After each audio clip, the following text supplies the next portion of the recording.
Welcome back to the Whatnots Reactor Corps number 127 for our Barbenheimer experience. We're doing something a little different with our Spoilercasts this time, and reviewing both Barbie and Oppenheimer at the same time. Just what our experience was like the whole time. Yeah. This was such a special time. Yes, both of us did double features. We did them our own way. It's like, let's really make this an event report, not just a pair of film reviews. Absolutely. My name is Kyle Springer. I am joined by Melissa Wilkinson. Melissa, how are you? Hello. I'm doing okay. I am recovering because I was out of the house for 12 straight hours yesterday. We went to an early Oppenheimer and a later Barbie. There you go. Yeah, so I just, I guess right off the bat, you went to Oppenheimer first and then went to go see then went to go see Barbie. I did the opposite on Friday, where I went to go see Barbie first and then Oppenheimer in the evening. And I went with my partner, and we made a whole day of it. We went to a diner and had a breakfast date. Then we went to go see Barbie. Then we went out to Target and the comic book store. And then afterwards, Oppenheimer. Nice. And it was a blast. It was so good. Yeah. Yesterday was such a special day for me. I went out with friend of the show, Jack, my partner in cinema going. Some lady at the bar at the movie theater was very impressed when we said we'd been to Oppenheimer and we're going to Barbie. She's like, you guys can go to 2 movies together in one day. I have 5 sisters. We can't do that with each other. And I'm like, amazing. This is what we do. This is our form of friendship, is a lot of cinema going. Exactly. I saw a bunch of memes going around, and one of my favorites was the end of the Dark Knight, when it's Alfred and Batman across the restaurant. It's like when you were at Oppenheimer and you see someone in the audience for Barbie that was in your showing of Oppenheimer, right?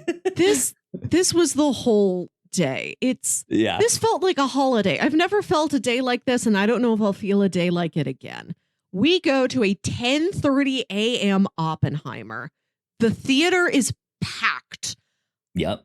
Somebody calls my name and I turn around and I am sitting in front of my own brother and a bunch of our other friends. Amazing. Great. No idea we were going to the same showing. That's perfect. That is amazing. I was so wowed. There were so many people in that theater for a 10 a.m. 3-hour movie about devastation. And then we had a long break in between. We had a Oppenheimer themed lunch at a pizza place called Mellow Mushroom, the cloud. I know of them. Yep. Then we spent some time at the mall. Barbie inspired us to have some good mall time. Then we go back to the movie theater. We spend some time chilling out in the little bar they have there. And everywhere we went, we were dressed in all pink. This isn't the outfit I had on yesterday. I felt like my room I'm in is so pink by default. I don't have to do as much pink on my person. But yesterday I had this big, wearing my pink and blue tropical dad shirt. I'm bringing the Kinergy. There needs to be a little Kinergy here. Absolutely. I was wearing this big pink, sort of mid-century vintage cut dress.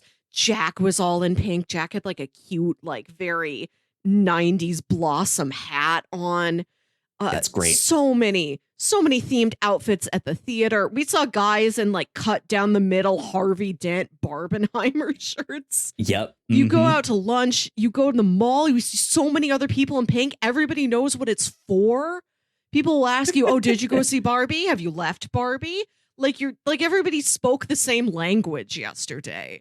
Amazing. It was remarkable. It's so cool. That never happens with a Marvel or a Star Wars or any other giant tentpole like this. I really wish stuff like this happened more often. Yes. Because it is such an exciting time, right? The only other example I can think of something like this was at the start of the pandemic when Animal Crossing was coming out on the same day that the Sure. new Doom video game was coming out. So it's this like big destructive, like we're gonna kill everything, and then they're like, it's Animal Crossing and cute and all that stuff, and it was the same type of stuff. You saw art with like all of them in the same thing. It was fantastic. This is a repeat of what happened with a previous Christopher Nolan film when The Dark Knight and Mamma Mia came out in theaters on the same day, which is a double feature I would love to do now. That sounds fun. I need some theater to resurrect that potential double feature that I could have done in 2008. Exactly. Back in 2008, I had no interest in Mamma Mia. I still haven't seen it or anything. It's great but fun. It just like completely went over my head that it was like Dark Knight and Mamma Mia weekend. But no, it's Barbenheimer weekend. Yes. We called it Boppenheimer because it's a bop. It's a party. We thought it sounded more fun. We loved our Boppenheimer day. There you go. There you go. There are lots of bops, especially in Barbie here. But yeah, I am excited to get into both of these movies. So excited. I even brought my roller skates. Oh my gosh, what a perfect little prop. Right? These are my partner's roller skates. For those of you who are only listening to this as a podcast, they are the like roller skates with the break in the front. They're Chunky. White and pink. They're just perfect. Great stuff. They're pristine. She keeps them so neat. It does look like you just undid the twisty tie and took the prop out of the box. I laced them up for this podcast. What a service. Right. What love. No, she won them a while back at a gift exchange at her job, and we just haven't had the opportunity yet to like go out and use them. Incredible. But I was like, wouldn't it be great to have that on the podcast? Yes. So I have that. I also have another prop that I thought this was my one chance to a nuclear detonator. Bring this up. I have a nuclear detator right here on the show. So you guys better rate and review this well, or else 5 stars, please. No, I have a Leninade for a podcast in which I, can maybe have some questionable allegiances. I figured this Leninade would go out to all of the comrades out there. The Red Scare is missing out on this flavor. It says, get hammered and sickled. Lemonade, a taste worth standing in line for. It says, join the party. A party in every bottle. And yeah, I don't know. There were multiple types of parties yesterday. Right. I found this at a Pops 66. It's a little soda shop near where I live that sells all kinds of little small batch sodas from all of the United States and stuff like that. And this one is Leninade. I thought it was like, Barbenheimer, perfect. Very nice. Very nice. Yeah, it's harder to do an Oppenheimer accessory. I could have slathered my face in sunscreen like Penny Softy. Right, yeah. Ooh, this is interesting. I'm trying to figure out. It tastes like almost a lemonade mixed with like a ginger beer. Like there's a small ginger flavor. Fascinating. In with that, I'm trying to see if it says anywhere what the actual flavor is, but I don't know. It says our 5-year plan: drink a bottle a day for 5 years and become a hero of socialist flavor. So there you go. That's what I'll be sipping on as we podcast. Can you imagine Oppenheimer going through all these congressional hearings and they're like, Did you drink a Pepsi? You know, America is a Coke nation. We have reports you were found at this one party drinking a Pepsi. Right. Yeah. Good Lord. Yeah. And again, for those of you who are not watching this on our YouTube channel, I have my lights all like pink and purple. Yes. I'm in a pink shirt with a black dress shirt on top. Melissa, you already mentioned your outfit. You got that beach look, that Miami Vice, pink and blue. Yes. I live for the Miami Vice aesthetic. That's what I did at the mall, is I went to the V-Stock, which is a movie resale place, and I did buy a Blu-ray of Michael Mann's Miami Vice. Nice. There you go. Good stuff.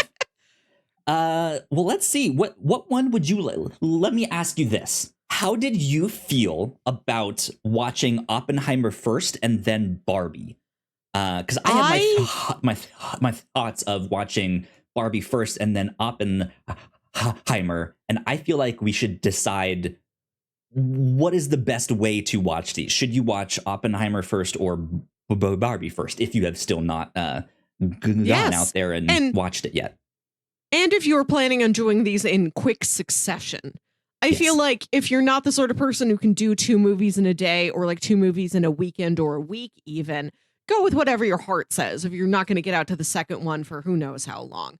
But in terms of doing them back to back or like within the same day, within the same 12-hour period, we determined Oppenheimer's going to be a bummer. So we need to start with that one. When you told me you were starting with Barbie, I said, good luck. In a way that sounded very facetious. But I'm like, I don't know how emotionally that's going to play if Oppenheimer is what you end your night with. Sure. Yeah. I think I would have to agree. I love both of these movies, but I think if you truly want the best experience, you need something to lighten the mood after Oppenheimer. So I say we start with Barbie. Excuse me. Start with Oppenheimer. Do our thoughts on that, and then lighten the mood a little bit with Barbie. So, Oppenheimer. Melissa, what did you think? I got to see this in 70 millimeter film, not on an IMAX, jealous. But on a very large screen. I don't think it had a name. It was just a very big screen. But you did see the 70 millimeter version, though. Okay. Oh, cool. The 70 millimeter, I'd never seen a movie marked as such when I went to see it, except for like special exhibitions at the Science Center. I could really tell. I was so happy that this is what I got to pick. First off, after they're done with like all the pre-rolls and everything, there's like a minute of darkness and silence while they like change over from the digital pre-roll videos to the film strip. And just sitting there in the darkness and silence of the theater, a thing you never get to do. You're never there for that long, even like if a movie blacks out or something. It was like this weird little like sensory deprivation zen moment. I was happy to start the experience with that, just to take in the scope of the space we're in. I was like second row from the top. I liked that yesterday. We wound up in like the top row for Barbie also, just looking down at these huge theaters filled with people felt so special.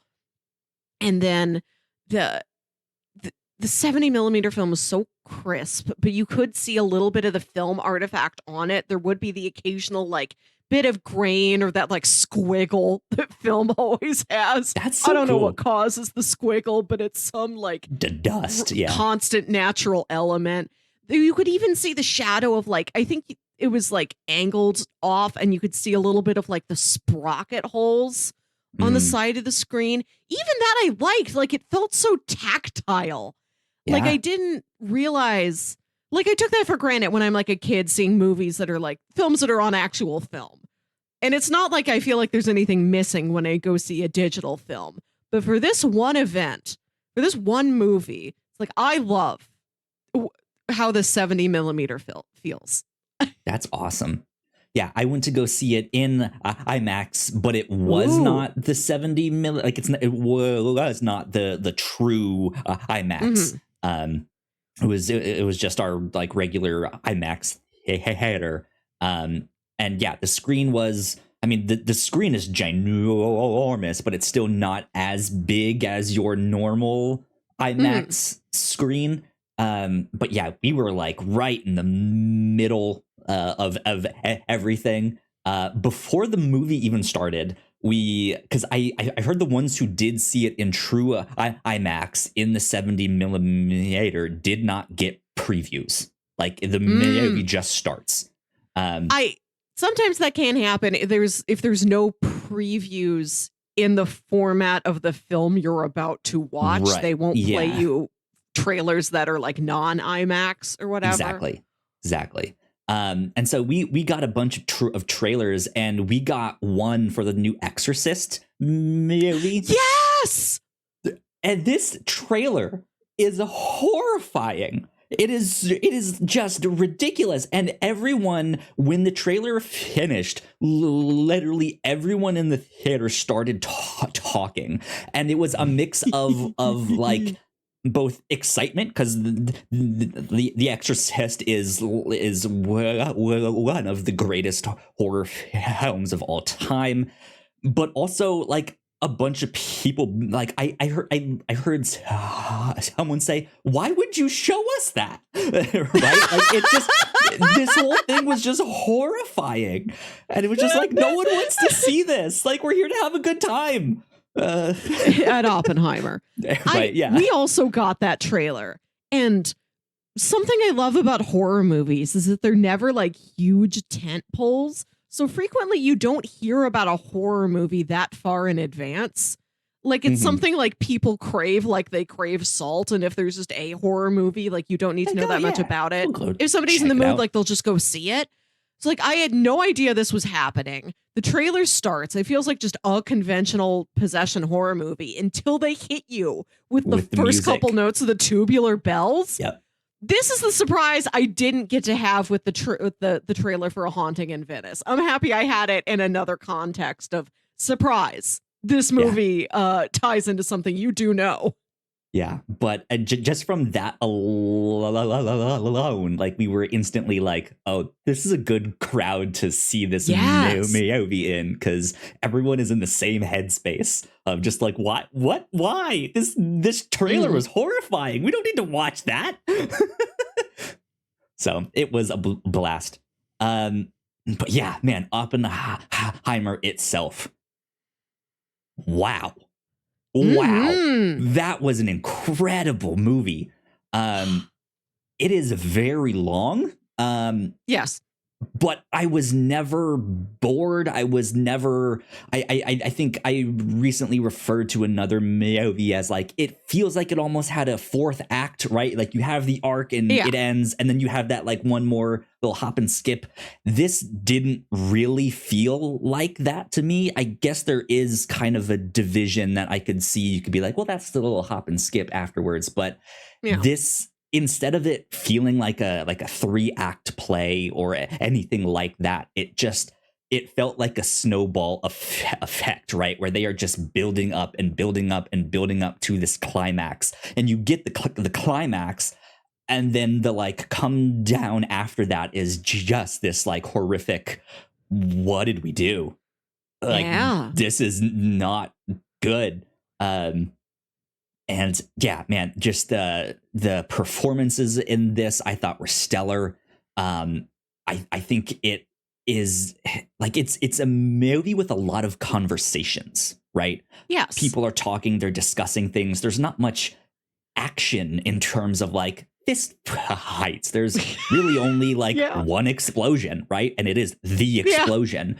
But it like, you would think because of that people would get bored, or it wouldn't be as tense as it is, but it constantly ramps up the tension and the moment that they test this bomb out in the desert. And I was glued in the entire time, just being like, what is happening? This is incredible. I loved it.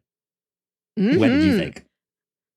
First off, there's no special effect in this film or any greater than just Cillian Murphy's eyes. I could not believe those things. They're so blue. His eyes are They're always so clear. intense. Yeah. It looks like when you're a kid and you find like a cool rock and you're just entranced by the cool rock. Like looking at his eyes gave me a feeling I have not had since the wonderment of being a child. Right. But the eyes aside, the effects of this movie, everything leading up to the test explosion and all of the imagery around it, which you see so early in the film, just as part of what Oppenheimer is imagining or dreaming of or dreading. He has such complicated feelings about like the physics he is dealing with, the wonderment and the fascination and the drive and the dread in everything. Just the swirls of particles and stardust and smoke and fire. Every like close up, like textural shot of that stuff you get throughout the movie looked incredible. I loved that the most.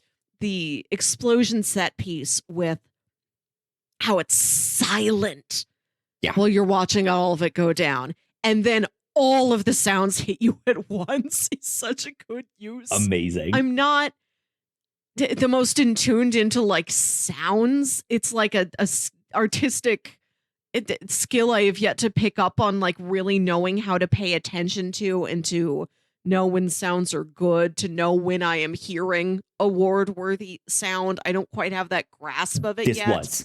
This one, yes. This I know. Yeah, the sound design in this movie is just absolutely incredible.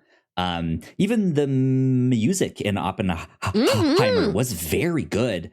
Yes. There's a line in the film that I think kind of it is the one that stood out to me the most, and it kind of not tainted is not the right word, but it kind of colored my thoughts of the entirety of the film and how like this is why I liked it. I forget who he was talking to, but Oppenheimer was basically saying like, hey, once you get into theory and you start discovering like what's out there or what could possibly be out there, you start to see physics in everything and all of these different ways that maybe most people don't think about it or don't realize it.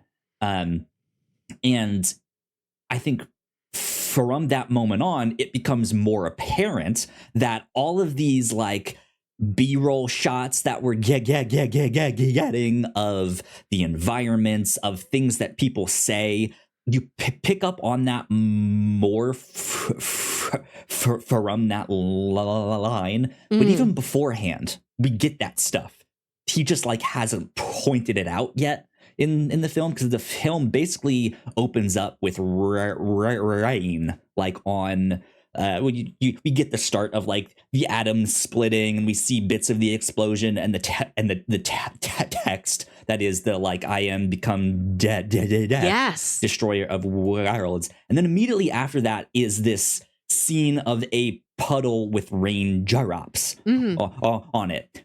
Pretty standard stuff. Like you've seen it in a million different movies and TV shows, and it's like not until you hear that line that you're like, it's the bombs. Like these are the like the ripple effects of that, and also metaphorically, what is Oppenheimer thinking about? Of that is the ripple effects of what did we just unleash here? Like that stuff is in the film from the get-go, and I think that's just incredible. It's masterful. So yeah, I absolutely loved this. I knew that I would kind of like this going in, and I was thinking about it even afterwards, and I was like, part of the reason why I knew I would kind of like this is, oddly enough, why I like the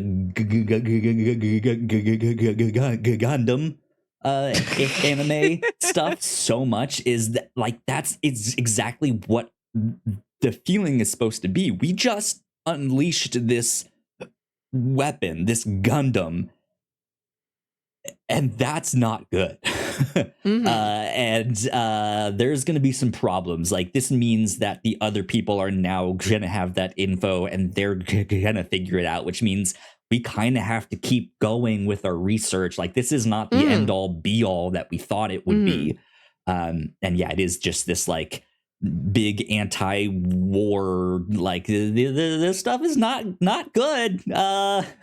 This is bad, very bad. And yeah, that's like well, glad I felt like this movie was too, because it's not pro Oppenheimer. I wouldn't even really say it's anti Oppenheimer either. It's just, here's a story of his life, and it is kind of this cautionary tale of what did we just unleash? Yeah.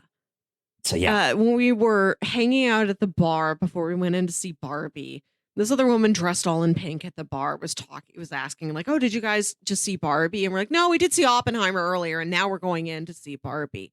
She's like, "That movie's about such horrible things, just horrible. And I'm like, yeah, the patriarchy is horrible too. Right? Capitalism is horrible too. I'm like, is this lady mad at us? Is she mad at Christopher Nolan? Like, what is this being directed at? And then she's like, I'm not mad at you. I'll probably will go see it eventually, but like, what a shit show in American history, huh? Is the movie about that? I'm like, kinda. It's the movie, I think, portrays these scientists as people that are very driven by a project, by an experiment, by learning, by solving a problem.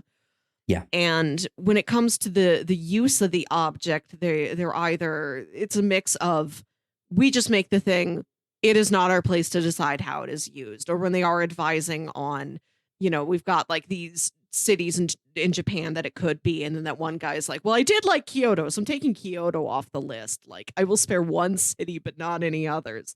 Like, yeah, they may believe they are the lesser of two evils. Like, if we don't do this now in the way that we are doing it, things could get worse. We could lose it's more people. The devil versus the devil you don't, right? It is the Nazis are trying this.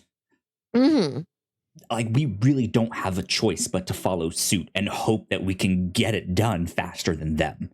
And like, I understand that. And like, that is, I think, also what this movie does both really well, and also, I'm not a history buff. I'm not a World War II fanatic. Like, I don't really know all the ins and outs of this stuff. So I don't know exactly how accurate some of this stuff was, or what they glossed over and I didn't realize it. But yeah, like that is a conversation I understand. I also know that they touch on stuff like, there's scientists who are working on this that are petitioning to, like, let's not use this. Or the way in which we use it is to just say that we have it. We finished it. And like, publish the scientific results to be like, hey, don't mess with us here, because we have this. Or just detonate it somewhere banal, someplace where there's no casualties, just to show. No, you see what could come for you if you don't stop. We can make another one if And that's the thing, is they touch on all of that stuff, but they also don't go so deep into it that you feel like you're an expert on, well, here's what was happening, here's the arguments they were having, like all of that stuff. It's just, the story feels narratively cohesive in, I think, the best way possible that it could be, right? It just kind of like, there's never a dull moment in the story. It's always just kind of one thing on to the next thing, on to the next thing. But I feel like because of that, there's probably things in here that were glossed over, right? And that's not the full story, right? After all, this is a movie. This is a dramatization of this stuff. And about like one man and his whole life. We're seeing things through a specific person's eyes. I will say that I did get pretty lost with all of the hearings and all of those interrogations as to exactly what was happening and who everybody was. I was hoping there would be more of the actual building of the bomb, like show me the halt and catch fire of it all. Show me the trial and error and the different skills people have coming together just to work on a project. I like a story about that. We've spoken often how we love about people building things and doing deals. Right. Yeah.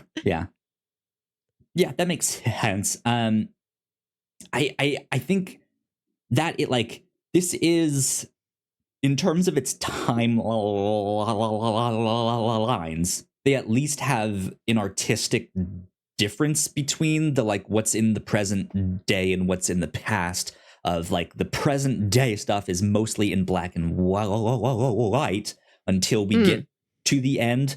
But the present, or the past stuff was all of of him getting the scientists, going out to New Mexico, building it. That is all in color. So it's easy to tell what's what in that regard. But yeah, the movie also doesn't slow down to really explain the ins and outs, and it's kind of just like, well, we hope you can keep up here. But I still never finished Tenet, because I started it on HBO, and then the next day they took it off HBO, and I didn't know, so I never finished it. But even in that, like, I know that it's just kind of like, oh, it's the same timeline but backwards, and you just it's all looped, right? Yeah, there's the whole thing there. I think that was a lot more complicated than what you get here in this. That felt more like a mystery, where this felt straightforward. The past stuff is building to the tension of creating it and dropping the bomb, but then the present day stuff is all the aftermath of, like, how do we actually feel about all of that? And even though we don't, like, even I don't know how to pronounce his name, Aiden, the guy who played Han Solo, who was Robert Downey Alden Jr.'s, Ehrenreich? Something like that. Yeah, I think that's it. His character is unnamed in this movie, even though he's pretty prominently in this. He's credited as like Strauss's assistant, or like Strauss, like, and that is stuff that I find fascinating. Right? Is just like, he's a pretty major role. He feels kind of like an in character for the audience to be like, okay, who is this Strauss guy? What's he all about? And he seems fine at first, and then as the film goes on, you're like, oh no, this is the bad guy here. This is also like someone who had a vendetta against Oppenheimer. Like, he's not just even be the right word, but yeah. No, he's not just politically paranoid. He's like personally paranoid about the single slight that he experienced. I think having that to grab onto does help make all the black and white parts of the movie like a little bit easier to follow. Also, like, I was just at 10:30 in the morning with no coffee in my system because I had to sit through a 3-hour movie. Like, I know. And then when I saw Barbie, I know there's also stuff I didn't entirely grasp, because it's like, I've been up end so of long. the day, you're so tired. Right. I think both of these movies like really will need a rewatch for me at some point. It was a very special experience, but also I feel like I did not have an entire viewing of either movie yesterday. Yeah. But and I do like that angle that he's just like, why did Einstein not say hi to me when I said hi to Einstein? What did Oppenheimer say to him? I'm going to tear this man's whole life apart. Were you trying to figure out what they could have said to each other? No, because I knew that if I just waited, it would tell me. I mean, of course. Of course. Yeah, I'm very sporadic with what mysteries I try and solve. And what mysteries I'm like, I can be patient. I'll just continue to sit here as I have been, and you will tell me. I do know that much. Yeah. I was not expecting a joke Right. So I knew like it would have been a serious thing that they were talking about, but it seemed very short. Like the way the film is cut together, like you don't, when it initially happens, it just seems like they're together for like 2-3 seconds. Yes. And that's kind of it. We learn at the end, they were together for a couple minutes. They had enough time to discuss some stuff. But in my head, especially on Barbenheimer weekend, I was like, what if he said something like, so you have your tickets to Barbie yet? Or like some dumb thing like, so did you see the game? Like, right? Like that's what they were talking about instead. I'm just like, oh no, it's some stupid thing. But no, it's they were actually quite poignant. Being serious. Yeah, quite poignant indeed. I'm going to talk briefly about how stacked this cast is. Holy moly. Until he comes in and does the speech at the hearing, I'm like, did this movie cast Oscar winner Rami Malek as guy with clipboard? Because that's his whole function up until that one final speech. He holds a clipboard. Right? Yeah. It felt like this movie and Asteroid City were like let's just watch this for everyone who's in the cast, right? And it's always just like, oh, it's that guy. Oh, it's that guy. Great. Oh, it's that guy. Oh, great, wonderful. Josh Hartnett, man, wow, right? I watched this movie the day after I watched the finale movie to my beloved Venture Brothers, and it was so special. It was like a little message just for me when the guy Einstein says 2 sentences to happens to be James Urbaniak. Like, what? It was like this message from the universe, like, Venture Brothers is over. James Urbaniak is forever. Yeah. Good stuff. Yeah, I think this movie was just incredible. 10 out of 10 for me. Yeah, I loved it, but I knew that this one of the two would kind of be more my speed.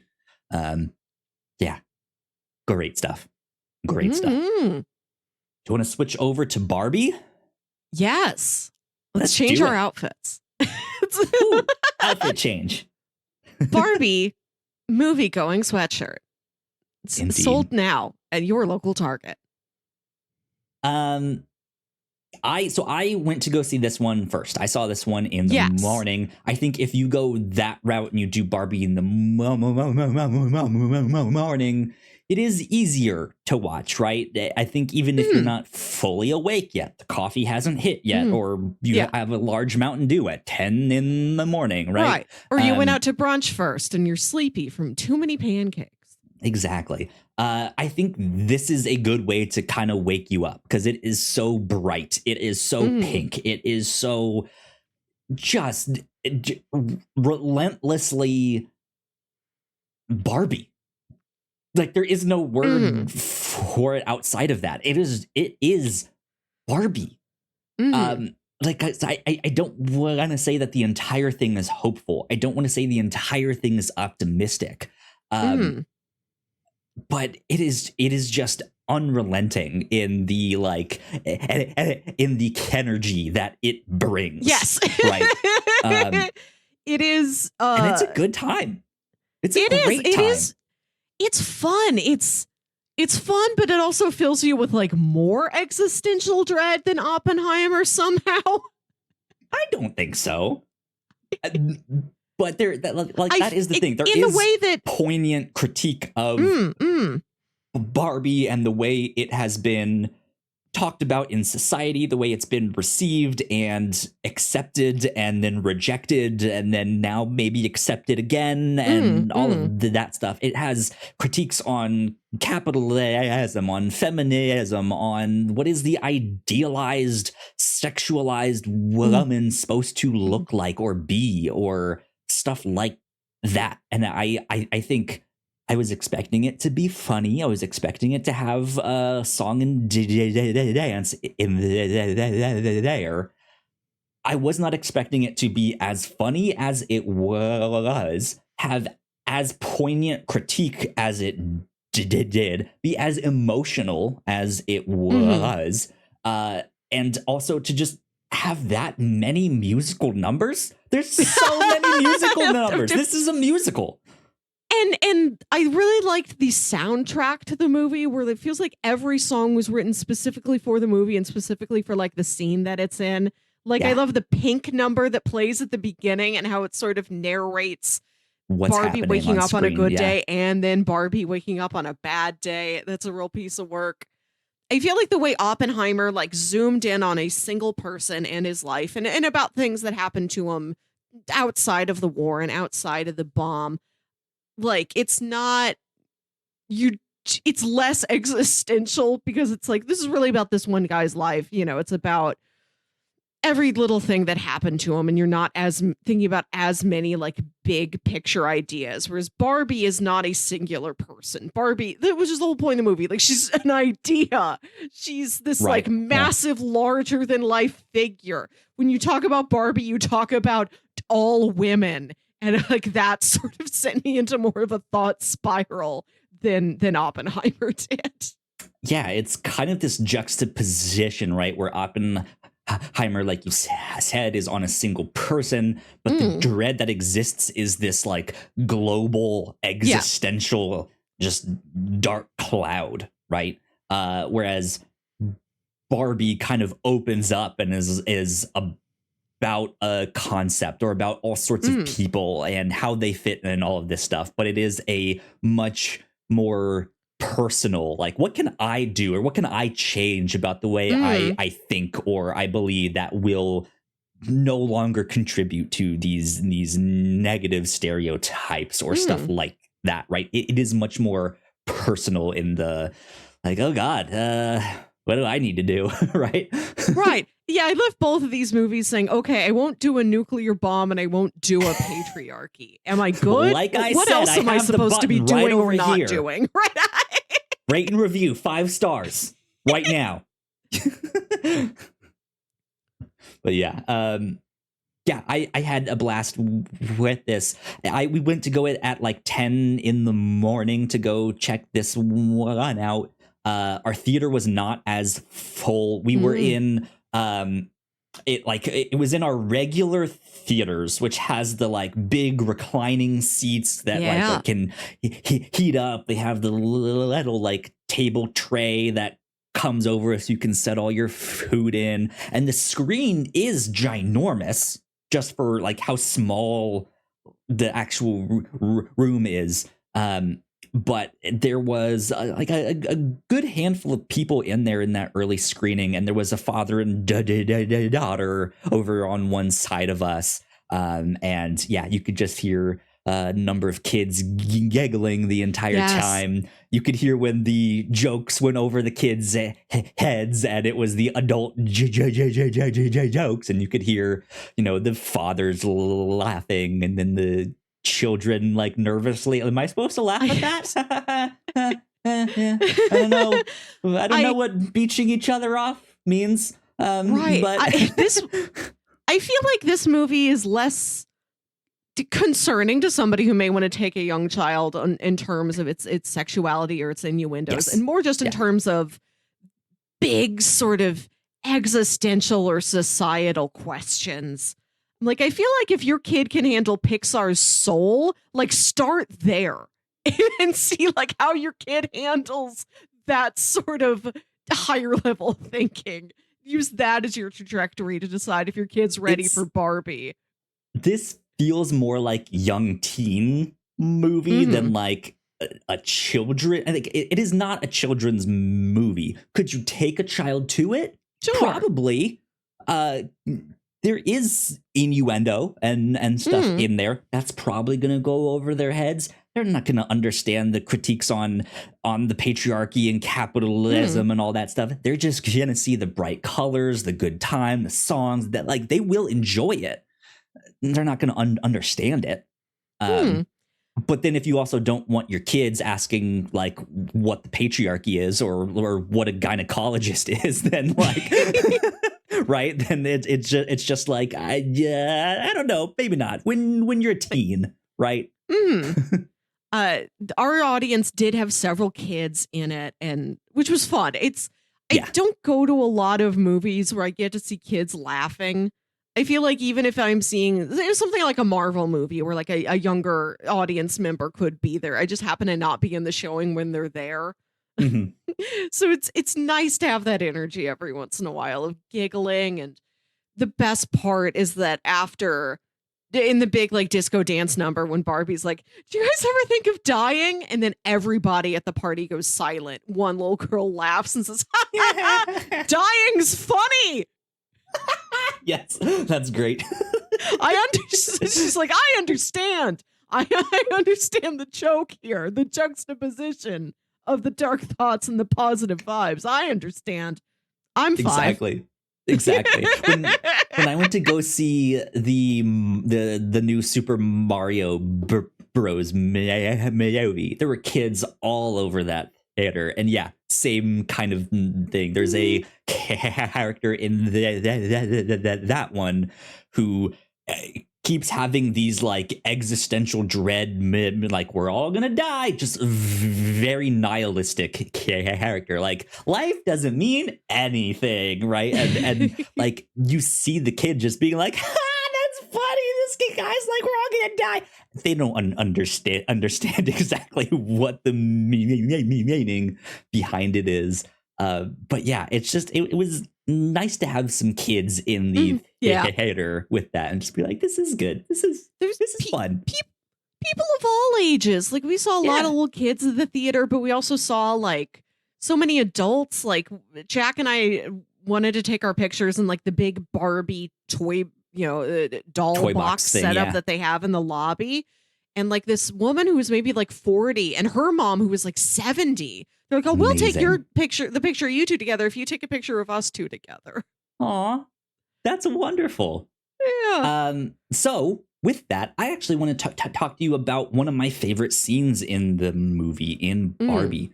Loose plot is something is wrong with the Barbie space-time continuum. She has to venture out into the real world to fix it. She needs to find the person that is playing with her doll, and see if she can like cheer her up. That is kind of the plot. And she gets into the real world. Ken is along for the ride. Ken learns about the patriarchy. Meanwhile, Barbie has to kind of meditate and center herself and kind of hone in on like who is playing with me, where are they? And there's this wonderful scene where Barbie is basically meditating at the bus stop, looking around. She hears the sounds of nature, birds, dogs, animals. There's people laughing. There's a couple fighting and crying. There's children playing. There's parents talking. It's just life. Mm-hmm. And then once she kind of meditates and gets herself centered, she ends up looking over at this woman who's seated next to her, not too far away. And it's this older lady who's just sitting there reading the newspaper, waiting for the bus. And Barbie just continues to look at her. And then the old woman looks back, and Barbie says, "You are so beautiful." And she's just like, "Thanks, I know." That was also my favorite moment in the movie. One of my favorite moments in film this year. That made me so emotional. The way that lady's just, I know that. Just like so I know. Flawlessly confident. I I get teary just with you describing it to me again. It's an interesting scene because, so from what I understand is that Greta Gerwig had to fight to keep that scene in, that the execs wanted to cut that out. I left the theater immediately thinking of that scene. Yes. and understanding both sides of that, right? This is absolutely the heart of the film. This is what it's all about. That here is this woman who has lived a full life, and Barbie, who's supposed to be the idealized, beautiful woman, looking at her and crying and being like, "You're beautiful." But also, like, immediately, like, the artistic side of me being like, that's probably the scene that didn't fit in with the rest of the movie the most. In an interesting way, I can see why that would have been on the cutting room floor for some people. But I think it needs to be in there. It's so important. And that would, like, I saw other people on Twitter being like, that was the first scene I left, and being like, did you guys see that scene? How, like, yes. Amazing. Like, or just like, I didn't understand that scene. Like, why was that in, right? So interesting. And it is a great scene. I liked it a lot. That was fantastic. Fantastic indeed. What else about Barbie do you want to talk about here? I think it's fascinating that Ken adopts, like, when he goes to Century City and he sees like a cowboy in TV, and he sees two like the mounted police officers on horses, that he adopts horses as this like symbol of the patriarchy, that he's like, this is my brand. We are all about men. We're all about Kens. We're all about horses. Ken is a horse girl. Which is such a like banal thing to do. It's like, yeah, horses. Like, everybody kind of likes horses. Majestic, and horses are powerful. Kind of for everybody. Like, there's an archetype of a horse girl. There's a cowboy is not a horse boy. He's on a horse. The horse is important to him, but like, those are different. I was kind of wondering if they were going to address, like, if there is horse girl Barbie. He was like, you took the symbol of horses away from me. I just think it's funny. I think horses are just a funny animal, and it's never a mistake to include a horse anywhere. Yeah. I think something that really stands out in the Barbie movie for me is the set design in this. Stunning. Just otherworldly. Yeah. Absolutely incredible. To see, like, my partner had said she had that camper set, the like Barbie camper set.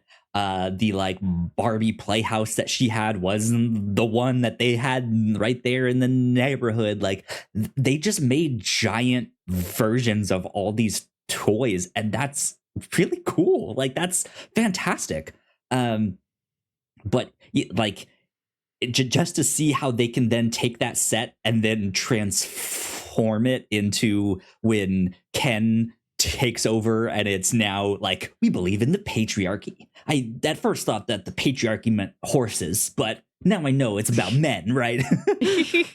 and just the way that they trash it and like make it into their own thing, I thought was a great use of that space. It's not like he did a thing where, like, let's get all the Kens and let's leave. Let's go out into the real world. He was like, no, let's go back home and redecorate.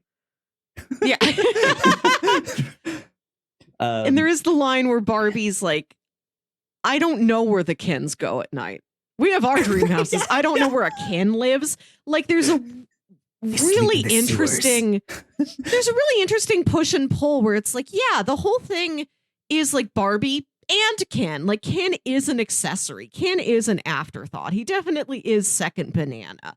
Barbie can stand without Ken, but Ken cannot stand without Barbie. He is not his own entire intrinsic being. Yeah. And the movie's like trying to address how, like, the toxic masculinity, but also how, like, men as this overbearing presence, but also within the Barbie land itself, like, every Ken sort of is this weird second banana. Like, you don't even know where he lives. Like, it is right. Yeah. A struggle with, like, down with the patriarchy, but maybe the Kens do need something. They need support. They need and I therapy. like that it is about all sorts of stuff. Yeah. Right. And I do like that it comes to, hey, I'm sorry I said you can't hang out. It's girls' night. Not every single night needs to be girls' night. Maybe we can spend a little bit more time together.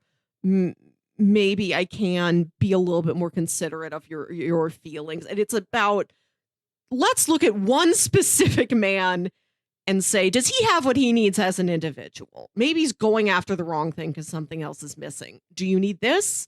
Do you, and it lands on, you need your own belief in yourself. Yeah. Like you, it became so attached to me that you couldn't see yourself without me and you had to like overpower me and dominate me. Can you just see yourself separate of me? Because I see myself separate of you. Can you learn from me in this regard? Can Ken love himself? Can Ken be a whole being entirely on his own? Yeah. And I think this is where a lot of people who don't understand feminism and what it is exactly, where they get tripped up and they think, oh, feminism, so you hate all men and like like you just think down of men. It is all pro women, pro like all of that stuff. And this goes far enough to say like, no, like you still need your own identity. Like you're still you. When we want to support that, like we want to support the things that you like, but also not everything is women's night. Not everything is boys' night. Like there is a balance in between that. It is not for one, and so you're against the other. It is everyone equal. And there's a lot of people that are being like, this movie is so freaking woke and it's so feminism and they hate men and all that. And it's like, you didn't watch the movie, did you? You don't understand what feminism is, do you?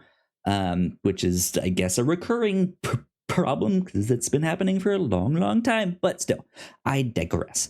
It just, I like that it is not an entirely like, this movie is for the women, right? This is a Barbie movie. There's so many people out there being like, Kenergy, this is it. Like, this is what we need. We need Kenergy, right? You can relate to Ken, you know, on some regard. Just sort of feeling lost or feeling ignored or feeling like you don't have your own identity, which are separate issues than what Barbie is going through. They do have these two different journeys that aren't necessarily parallels to each other. Right. Yeah.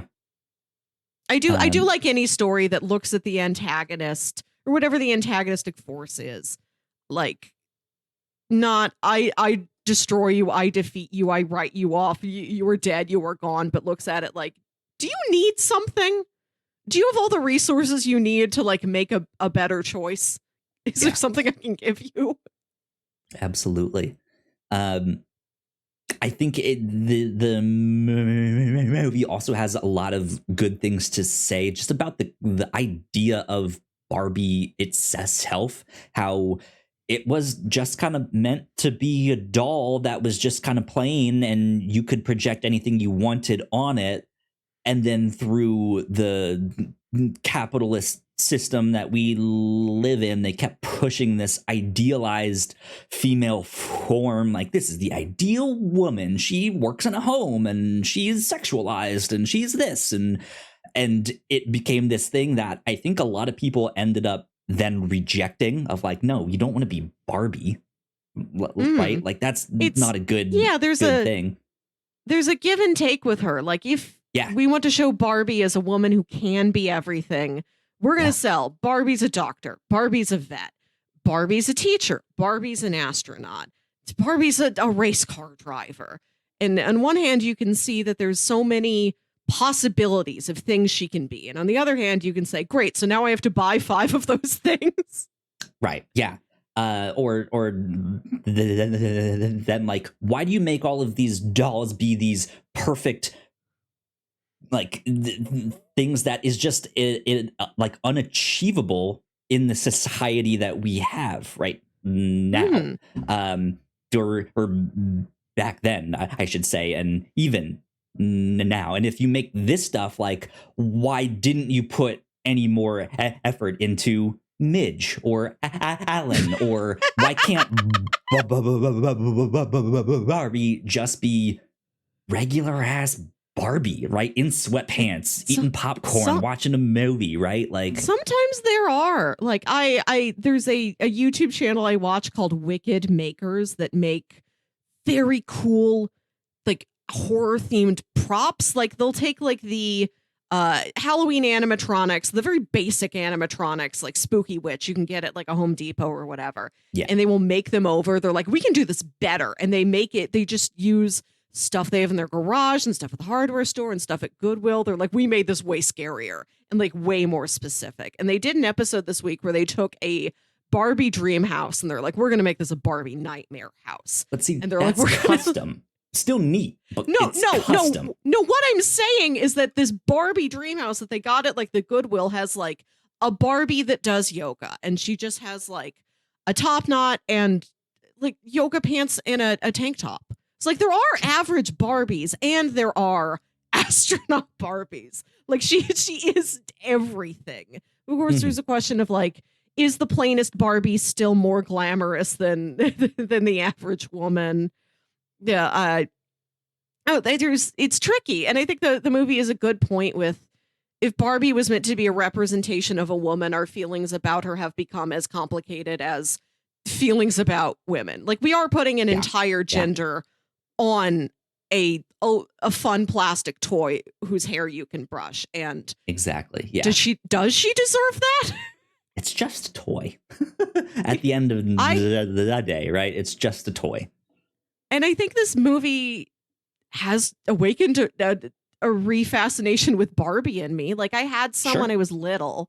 I remember getting maybe not as a full dream house, maybe just a wish house. It wasn't like huge, but it was a pretty good house. I was like 6 years old, and I had a couple dolls. And what fascinated me about it was just the discovery and the exploration and the imagination of the thing. Like, with this little house, like, I could move a little door, or I could like pull open a little cabinet or whatever. Mm-hmm. And I'm like, how deep does this go down? How many more things can I do? Like, if I keep playing with it, am I going to discover another thing that it has, another secret, like another? How is this thing going to level up? Like, when you're that small, like, there is this unlimited sense of possibilities with like a doll and like a set of clothes and a house and like a car and stuff like that. You're like, this can be anything. This can grow so much, and I can grow so much. And like, looking at this now, like, I do feel nostalgic, and not that I want to like buy a Barbie, but if my mom like found an old one of mine in our basement, I would want to take it home. Yeah, maybe the next time I'm at Target, I'll take a walk through the Barbie aisle. Like, what are you guys playing with nowadays? These look cool. Right. Streamer Barbie, e-girl Barbie. Give me podcaster Barbie, please. I would love to own her. There you go. Good stuff. Good stuff indeed. Also, really strange for me to see, I don't remember the actor's name, but the guy that plays Gravik in Marvel's Secret Invasion. Kingsley Ben-Adir. Yeah. Very fun. Just being like the main bad guy in that show, and then he's here just being like, come on, Barbie, let's go party, right? And just like, Ice okay, whiplash. Yeah. Surfboards. I do love the distinction that Ken is not a lifeguard. He's not even a swimmer. He just says beach. And like, beach isn't a profession. Like, what is beach? What does beach mean? How do you fully live up to beach? Is beach an identity? Right. Yeah. I like that, picking into less the whole ideological conflicts with Barbie and just something dumb like that. Like, all these other ones have a job. What does beach mean in this context? It's just beach. I like that Midge, a pregnant doll, is like something as horrifying and questionable as like the entirety of the Cars franchise. And when you look at her, you just have to avert your eyes or scream. Yeah. Oh my God. Yeah. I had a blast with this. I liked this a lot. I thought there was gonna be some other. I mean, I don't know if I thought there was going to be, because like I felt with the weird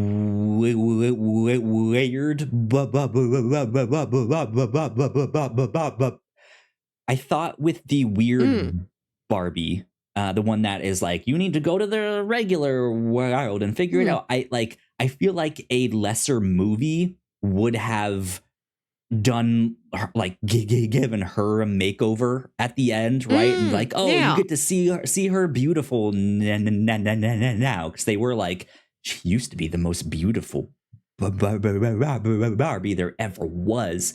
And so I like, part of me was expecting this like big reveal at the end, to be like, and here is what she looked like at, you know, and we did not get that, and I'm thankful that we didn't get that, because I think that she is looks a little different.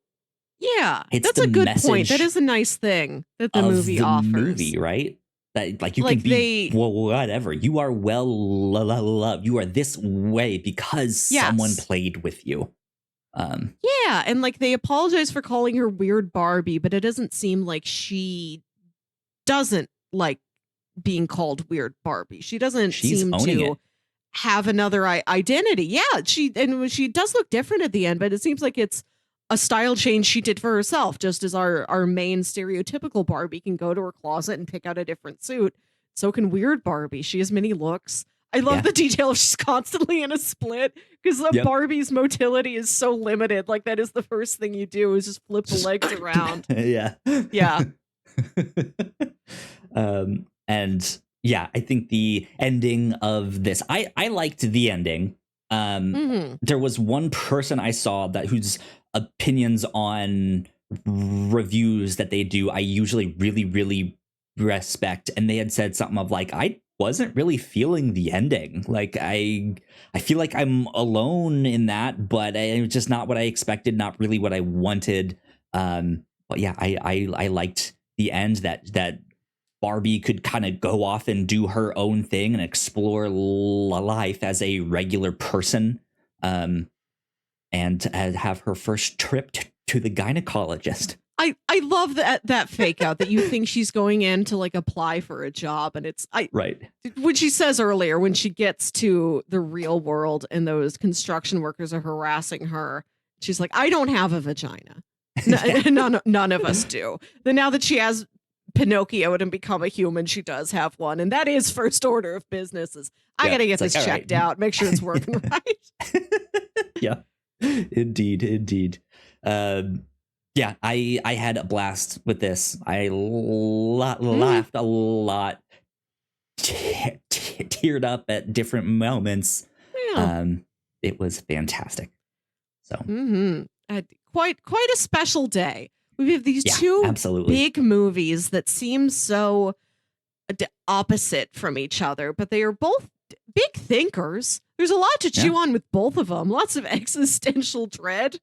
Barbie has more glimmers of hope than maybe Oppenheimer does, but it's cool that these things came out at once, and they were viewed as a pair. They were viewed as brother and sister.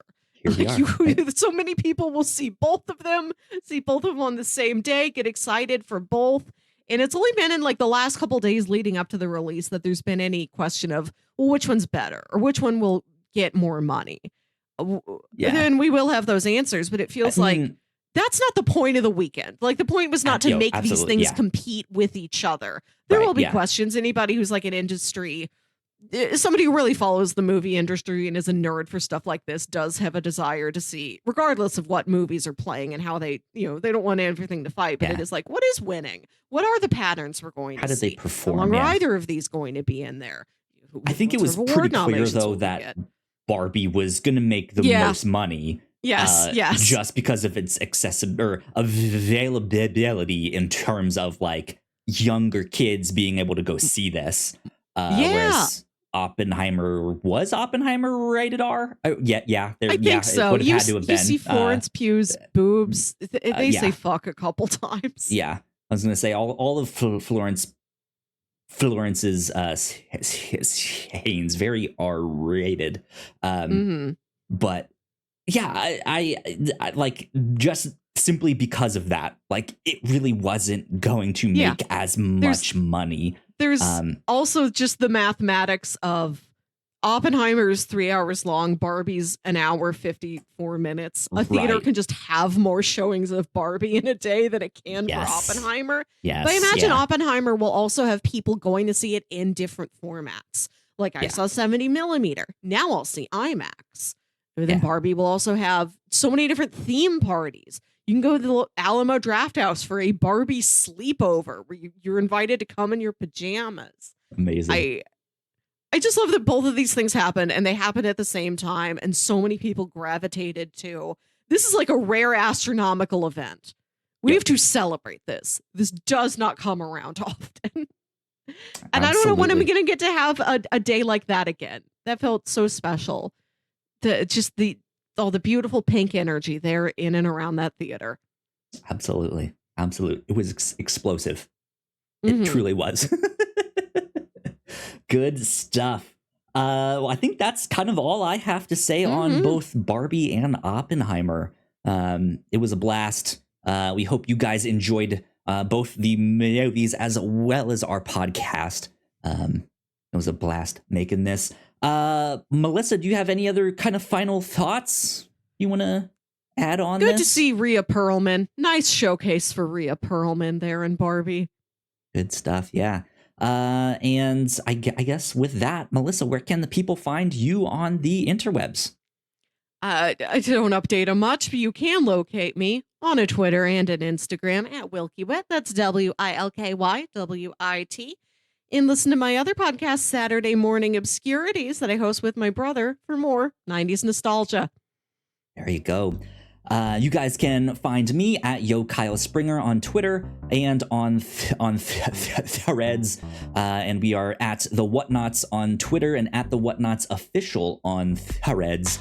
So please go like, share, and subscribe. You guys know the deal with all of that. If you're watching this on YouTube, we got some more videos right over there for you all to check out.